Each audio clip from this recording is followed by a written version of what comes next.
вечерта си легнавме, се е фино и не разбуди мрак, тресење, рушевини и една морничава слика, односно мрак, морничав мрак, кој не затекна на спиење и после 7,5 сати во тој мрак под тие рушевини успеа братучетка ми некако да ископа некое дупче, најде малце зрак од надвор, малце светлина и почна да копа тамо, ископа мало дупче и почна да вика од натре дека има овде живи луѓе.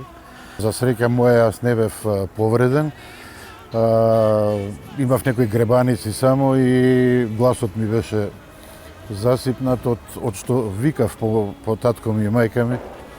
Се слушавме едни со други, меѓутоа не можеме да дојдеме едни до други. И после тоа време, после 7,5 часа под рушевини е многу чудно да видите светло и да се напиете вода. Затоа што устите ни беа цели со прашина, не можевме ни да зборуваме како што треба. Но за среќа ето имавме среќа, па останавме меѓу живите.